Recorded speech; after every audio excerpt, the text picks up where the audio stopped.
Hi, everybody, and welcome to the Wi-Fi Fireside Chat. Today it's number 7, self-doubt. This is a bit of my neighborhood. I'll share with you right there out of the gate. Um, so starting out with self-doubt, I tend to doubt some of my abilities. And as I walk through doing something that I doubt, I tend to wind up doing it really well. But there's a part of my mind, and I think we discussed it in, I forgot what episode it was, but there's the part of my mind that drives that I don't want to give it that power, right? That negative piece, that self-doubt. And it kind of takes that power away from me in being confident in what it is. And when I catch myself in that, I can shift that thought, get out of my own way, and then realize how easy it really is. So it's catching that thought. So self-doubt, how do we feel and how does it show up in your lives? What do you guys have to share on that?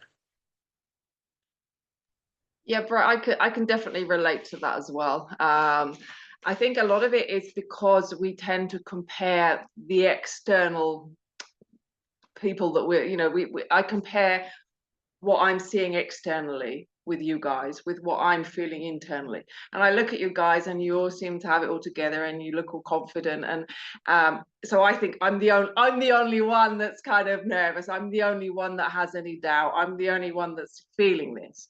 Where in fact, I'm sure even if we're not feeling it today, all of us at some point have felt that doubt, that kind of imposter syndrome. I'm not good enough. But I think it's because we always compare with other people, and we have no idea what is going on underneath the surface with anybody. Yeah. When I did the very first podcast in this series, I just got a message, come along, and I was dreading it. I was like really, really nervous. Oh, what have I let myself in for? How do I get out of this? But I kind of thought, well, what's the worst that can happen? Yeah, and I knew I had people beside me that I trusted. So that gave me a little bit of confidence. So even though I had some doubt in myself, because I was with people that I trust, I could kind of almost feed off of their confidence in a way. So that actually helped me get past those kind of feelings of, what am I doing here? Why I'm here. So yeah, I think for me a big part of that is that comparison. So I think once again coming back to awareness, which we seem to be coming back to constantly over the last couple of podcasts. Once I'm aware of that, that takes a lot of that stress and that anxiety away. Yeah, I God, think I'm not the only house in the neighborhood. That's a great feeling. I'm sorry, Gabby. Go ahead. no, you're right. We all have self-doubt, and you know what? I'm thinking it's a good thing. And that sounds probably very uncommon sense, but it's a little bit like Erika said in the last episode about inviting anger in and actually as a friend rather than treating it as an enemy. And self-doubt for me is the same. I think it's healthy. If we have self-doubt, that means we might have not prepared yet, or we not quite there yet. And I keep it as a compass for me to ask myself, what do I still need to do? Why do I have the self-doubt? Is there something, an area I can improve in? And have this growth mindset, right? What can I do? How can I go forward? Because the opposite of self-doubt is a superhero attitude, and superheroes are really annoying. And being a superhero, we usually fall flat on our face because we're overestimating what we can do. We're putting ourselves out and we don't really know what we're doing. So superhero, I think, is actually far more dangerous than self-doubt if we learn to use self-doubt for improvement. And Melanie mentioned comparison. And I think this is the other really important step. Who are we comparing ourselves to? Because that's what we often do. I sit here, I learn something new, and then I compare myself to somebody who does it for 10 years, which is not a fair comparison because they have 10 years advantage of me. So I see looking at other people more like a role model. Are they at a point I would like to be there? How long are they doing there? And maybe even figuring out or asking them if I know them personally, how did they do that? And learn from their experience to maybe not fall into the same traps they did on the way. So to learn from them. But I try not to compare myself to anyone. I'm asking myself, are they a role model to me?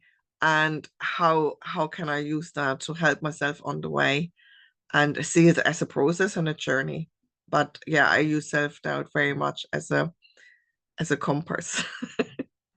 You know, it's really interesting because we talked about this in the public speaking space last meeting, right? The difference between checking yourself because you have self-doubt and the superhero complex. So for me, self-doubt and self-worth, I think travel in the same, they're one and the same or slightly different, not much though, right? It's basically an emotional state that you're in, right? When you're in this place of self-doubt, and it's really just an indecision between, do I believe in myself or do I not believe in myself? And either way, whatever it is that I choose to believe, I'm going to be right.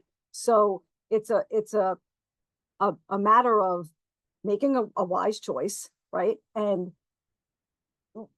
comparing it to what you think that you are in, why you're choosing to believe that you are not worthy, right? That you disbelieve. So it's, I don't know enough. I can't speak the right way, or I have nothing of value to offer anybody, right? Which again, I don't know enough is another one of those traps that we talked about in what, episode 5, I think it was. That is a definite trap that we can keep ourselves in. One more class, one more this, one more that. I'm not ready. I don't know enough. And the bottom line is, we're never going to know enough. What's enough anyway? It's an elusive, we're never going to meet it because there's always something to learn. You're never going to become an expert. And when you think you're an expert is when you stop growing, right? There's always going to be something to learn. All I need to know and believe is that what I do know now and what I can offer now at this moment is going to be more than some people. So those are the people that I'll impact the most, because you only just have to be a little bit ahead, right? So if I choose to believe in myself based on what I know now, somebody is going to be impacted. And the rest, I will keep aspiring to increasing my knowledge and my skills to cast a wider net of people that I can impact. But on the bare bones, it's just a decision between, do I want to choose to believe in myself based on what I know and the facts I have now, or do I want to choose to not believe in myself? And either choice I make is what I'm going to get. Which really follows on from whether it's a can or a can't. You know, there's 8-something odd billion people on the planet, and there's that many ways to say that you can do something. Whereas, as far as I'm aware, there is only one way to say that you can't do something, and it's one that comes with a complete truncation of growth. Comparison is the thief of joy. We know this. And comparison for what purpose, as the wise man once said. If it's a case of, am I saying exactly the same stuff? Am I adding to this message? Am I providing depth or richness to a conversation? Then I think maybe there's some value in that. If it's comparing, as has been mentioned, to actually stopping yourself moving forward or talking about something that you feel passionate about, then I guess we are talking about the imposter syndrome. And as somebody said recently, if you're aware enough to question the imposter syndrome aspect, then you probably aren't suffering from imposter syndrome, because as we've said in numerous episodes now, self-awareness precedes absolutely everything. It's kind of the reason why we're all gathered here, to have this multi-brain, wise mind approach to various topics. So from my perspective, if we are doubting ourselves, it is just the invitation to come in and explain to me why. What do you think it is that's causing me this expression of doubt? And actually, it's a clarifying factor. You know, as Gabby said in an earlier conversation, clarity brings a lot to us. Action brings clarity. Clarity also brings action, because we can look at it from both perspectives. Sometimes we just react, we take some steps, and in doing so, the picture becomes clear to us. But if we're doubting and it's preventing us from taking action, it brings in that procrastination trap. The clarity that the self-doubt brings is just another way of opening a different door from my perspective. Yeah, well, and I think like self-doubt can be also a good guide to know like if you're competent enough, kind of, and to check back. And I think, yeah, sometimes we overthink it, kind of, especially when you know you have a growth mindset. You just like, it's kind of normal to have like some level of self-doubt just to be able to keep growing, kind of. Just to, oh, where I'm not 100% sure, where I can improve, kind of. So, and I think also it's linked with self-esteem. Like, am I capable of? Because it's not about knowing it all. Even if like I personally tend to dissolve self-doubt with knowledge, because then I don't have to doubt my decision because I have the answer already, you know, like that's how I dissolve it. But sometimes we just have to make decision knowing that we don't know it all, and it's okay to do mistake. And also like for me, also come like with acceptance. Okay, let's go this direction. We'll see if it's not the perfect fit. I will learn something more or adapt my direction. So yeah. Yeah, I do like you- what, sorry. I was about to ask, like, how do you guys escape from it? I was just going to pick up on what you said about, you know, it's okay to make a mistake, because we're living in a society where they teach us that it's not okay. You know, we're taught that, you know, we mustn't offend anyone, we mustn't make mistakes. There's an awful lot of pressure to be like the perfectionist and always have an answer and always be right. And we're human beings. That's, you know, at the end of the day, that's not possible. And I think once we kind of accept that, and, you know, I could be so afraid that I'm going to make a mistake that, you know, I'm not going to do anything. So any value I could have given to anybody in the world, I'm not going to give it, because I'm scared I'm going to make a mistake or I'm going to offend somebody. So I'm just going to stay at home and not talk to anybody. So I think sometimes we have to risk that. We have to risk doing something wrong. And when we do something wrong, we learn from that. So, you know, there's always a lesson there that we can take forward. So I think for me, you know, getting past these kind of feelings of self-doubt, not being good enough, I think for me, it's very important to be aware of that. And, you know, I'm going to make mistakes. I will say things wrong. It's going to happen. But I'm going to learn from that, and I'm going to be a better, you know, better person, a better presenter, a better coach, whatever, because of that. So, you know, it comes to the point, you're either going to put yourself out there or you're not. So it's getting past that fear. That's great, Melanie. The mistakes are where most things have been invented from, right? People made mistakes and then they had this beautiful whatever it was, and it was just a mistake. And they have candy bars, they have you name it out of mistakes, right? And big businesses and corporations. And so I love that, right? Yeah. How is by stopping somebody from making a mistake, you're holding back their growth, right? Because in the mistake, the idea is if you make a mistake, you catch the mistake and you correct it, right? Before you allow it to keep going on. I don't want to say something because I made a mistake. I'm just going to keep going, right? That's where you start. That's the negative piece of it. Or you learn what it is and now you create a process and then it gets better. And I think my self-doubt, so the way it serves me, right, is that it serves me in kind of keeping me humble and knowing that there's more ways than one way to do something. And it keeps me thinking on just that other way. Is there a better way of doing this? Is there, it doesn't, I don't want to be pigeonholed, right? So there's a way of moving through the self-doubt in an honoring way, knowing that I don't want to pigeonhole myself, knowing that I want to learn more, even though I may be an expert in that area, right? Why do I have to be cocky about it? Why can't I just, look at it and be like, no, there's still more to learn. Like things change and there's every scenario is different.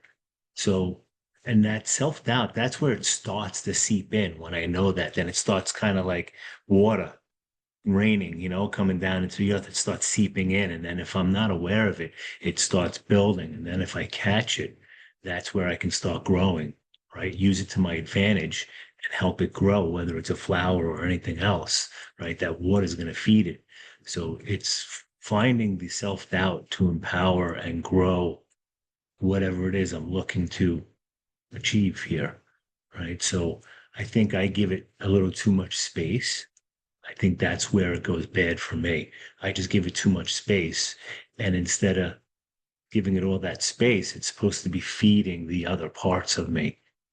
And if I can allow those other parts of me to open up to what's going on inside, then that outcome is going to be that much better, right? Because maybe the self-doubt will bring somebody else in, right? To support me in something which builds a better team, which allows me to step away to get more work or do something else and grow it even more. Yeah, just I It's think really interesting. Sorry, Erika, go ahead. Oh, it's really interesting. We almost back to episode number, I can't remember what it was, 5. Because self-doubt again can become a trap where we're doubting so much our abilities, where we just sit down and choose to do nothing. I'm not good enough for that. I have my self-doubt here. I'm not going to do anything. Or it can become the catalyst of saying, okay, I can grow, I can learn. As you beautifully said, Brett, I don't give it the space to hold me back and trap me. I'm using it to actually go where I need to go and learn. And that's actually beautiful. And it's not cultural again. I know you all know my tagline is embracing uncommon sense, because this is not common in society.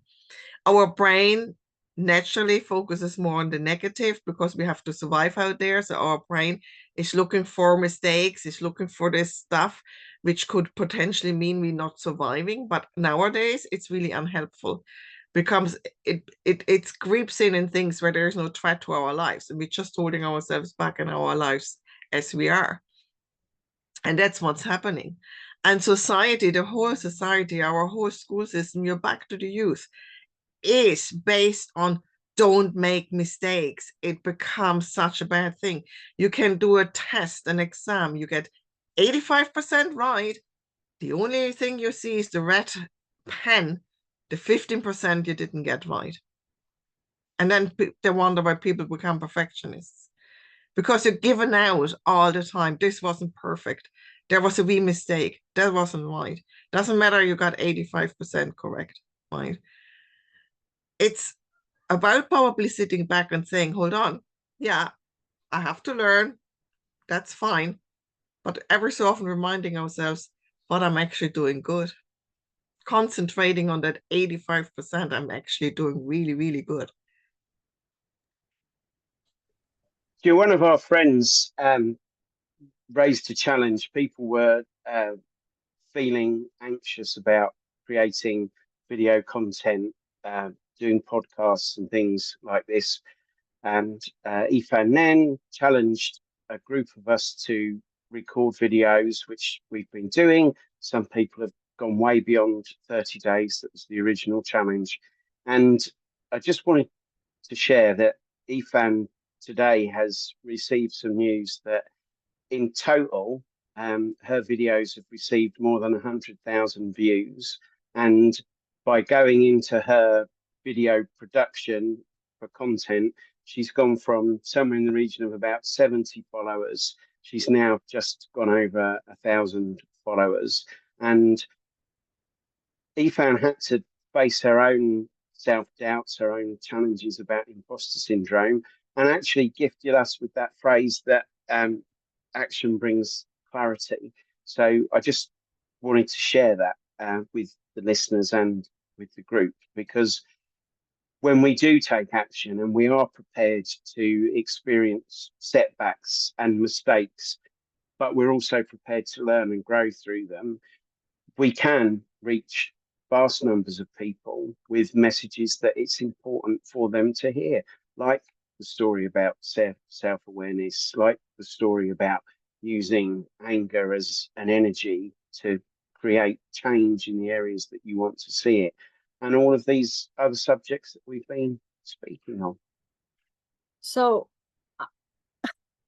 my God, there's so much going on in my head right now that I just don't really know where to go first, but I'm just going to start with this. I think that in order to combat self-doubt, right, because we didn't pop out of the womb doubting ourselves, right? So these are like ingrained things that we've learned directly and indirectly from the people who have put them there. Oh, you're going to wear that to go out? Oh, you come home, like Gabby said, with a 99 on a test. Well, why couldn't you get 100? It's like, what? You're just going to take away the 99 that I just did? Why does your hair look like that? How come you didn't do that? All of these things that are programmed into us, right? So we carry that. So when it comes time for us to step into our greatness, we got these messages that we now have to combat. We didn't create them. We weren't born with them. They were put there. So I think the first step is to have some level of self-compassion that, okay, this is here. Where did this come from? All right. Acknowledge that is what it is, right? Because it's there. So, okay, so it's ours now, but that now we can decide what we want to do with it. So, okay, this is here, but now I get to choose. What do I want to do with it? So you then have the choice to become skeptical about what you're thinking, because I don't have to believe everything that I think. Like, okay, just because I think that I suck at this or that I don't know enough of this doesn't mean I have to actually believe that. So then again, for me, it's be wary of comparing to other people who you view as being so much better and knowing so much more than you, and instead using them as an inspiration, right? I want to aspire to be like that person. It doesn't mean that they're better than me or that I can't be as good, but they're going to be a litmus test that I'm going to rise to that. And then engage and implore the friends that you trust the most. Again, for me, it's blind spots, right? So if I'm about to present something about a topic that I'm passionate about, that I feel that have value, but I'm having some level of self-doubt, I might say to one of you, hey, can you take a look at this? Or is there anything that you think that I'm missing that might be of value? Because I'm feeling a little like it's not enough, kind of thing, right? So use it the way Gabby said. It's a checks and balances. It's not a bad thing. It's there because I want to be as good at this as I can be at this time and place right now, knowing what I know now. So for me, it feels like a whole wave of shifting conversations around all of these things that our society views as all these bad things that we're not allowed to do or have. That is really where all the growth is, right? We said the anger, we said making mistakes, we said having self-doubt. Let's just start shifting the conversation and inviting all this in and looking at the positive side of it all, instead of trying so hard to escape all of it, right? Because it's really exhausting trying to run away from all of this shit. Why don't we just sit with it and see what it can show us? Why not? Why not just do that? And all those voices that we hear as the inner critics, that you were talking about then, that were programmed into us by those that supposedly loved and were nurturing us, rather than the whole experiment of don't think of a pink elephant and pushing them away, let's have them in, set some extra places for dinner, hear what they want to say, and at least then they've been heard, and they might just sit back with some popcorn and let you get on with your TV show of your life. It's so funny because I just had a visual of a Thanksgiving, the great American holiday of Thanksgiving, where we have this giant feast and there's a huge amount of stress and pressure around Thanksgiving or even a Christmas Eve dinner, right? For the person who's hosting. You want to have all the details. I hope my food is good. You want everybody to like it. And I just had a visual of me hosting Christmas Eve and having an empty chair and it being, nobody sit, that's my self-doubt. You cannot sit there because that's the self-doubt around whether or not my meal is going to be good. So it has to be here because it's pushing me to be the best that I can be, but it still has to be there. So just created a visual for me of just allowing it in, because that's what makes us who we are. That's what pushes us to be the best that we can be. All of these things that we're just talking about. If we ignore them, like Gabby said, it becomes a trap and we do nothing. And that's not the best that we can be. It's certainly not the best that we can be. We have a lot to offer. And if we keep listening and running away from these things that we've been told we shouldn't even look at, like being afraid to make a mistake, I'm never going to do anything, and nobody's ever going to hear my message. And my message is valuable to whoever it lands with. That's not for me. So I'm going to throw a question at Brett. You kind of claim this as your neighborhood and welcomed us in to have a look around your home. Having heard all of the things that we've said and shared, how are you feeling about your neighborhood now? Neighborhood's feeling good. I even got a meal going on. I got a place setting for different feelings. Right? Feeding them in a positive way and keeping them in their place, right? So that they can be used to empower is really the win. And the picture of the neighborhood, I could see it's nice, it's beautiful. There's colors, there's plants, it's not just me, right? That's the important thing to know. It's not just me. Like, we're all there in one way or another, different capacity, and we get to model it if we're open to sharing what it is and how we hold it. And if we don't, then we're not supporting other people and modeling it for them. And then it has a different place that it sits within us, and it plays a different role. Instead of supporting you in a positive way, it may take it to the other way. So yeah, really nice. It's really nice neighborhood. Feels good. I love that you're all there, or parts of you are there. How's that? It's got curb appeal, your neighborhood now. It's got curb It appeal. sure does.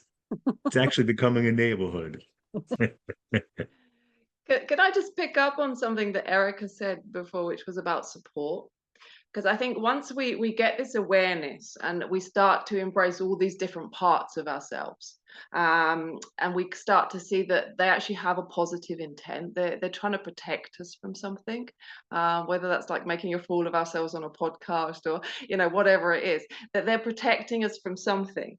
So when we get to that point, we can then look at, well, what are my needs, to get past this, to move forward? What support do I need? And it might be, like Eric had said, we've got people in our network we can turn to, friends, family, for support. Or we also have a lot of resources internally. And sometimes just by having that awareness, we can actually look inside and see, well, what other parts do I have that could perhaps help me here? Yeah, I've got this self-doubting part, but I've also got this confident part that sometimes pops up. How can I, get that part to take center stage, and just ask this self-doubting part just to take a little step back, so that I can progress and I can grow. So I think it's getting, the awareness of all these different parts that make us up, and what their different roles are. There's, maybe there's conflicts, maybe, certain ones are, more dominant than others. But I think once we start to get the understanding of what they're all trying to do in the bigger system, then I think we can really start to work with all those different parts that we have, and it can be a game changer, I think, if we can start tapping into those internal resources that we all have. I love that, and I'm seeing Erika's Thanksgiving table now set with loads of empty chairs in her mind.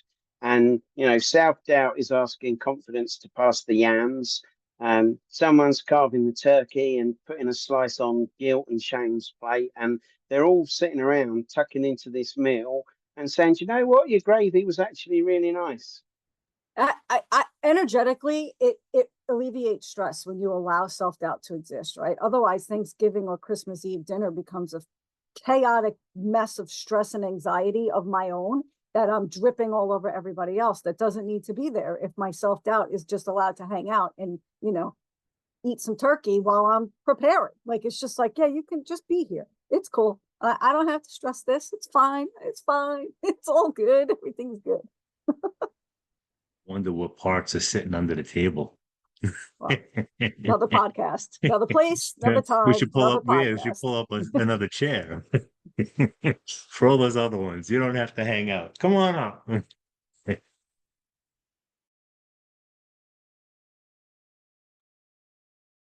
I can quickly add about self-doubt also, I feel like with fear, like these two guys are kind of together sometimes. And I also think there is a third one coming with is courage, like there is no courage without fear and self-doubt. Like where you don't fear or doubt, there is no, like courage doesn't exist, because out of that is just doing it without like courage, you need that for bring out courage. So I think that's something important to understand. And also, like, especially when we want to achieve something or we want to be successful, especially, I think self-doubt it's part of the journey, because that's where we improve all the time. So I think it's important, like, to understand that. And many people, and because it's counterintuitive, when people focus on success or achieving something, they're looking for the pleasure you get at the end when you have it done, but they don't realize that it's a path of failure and self-doubt, and that's the way it is. Yeah, great conversation. Really great conversation. Thanks for allowing me to kind of step in today and open it up and create this neighborhood with all the parts and pieces, the table, the meals, the different pieces around it, and just sharing everything from everybody. Is there any takeaways or anything anybody wants to share before we wrap this up? Just something Julian said, how courage comes in to actually go forward and not to get stuck in the trap. So I can see another podcast on courage coming up. Courage and fear, good ones.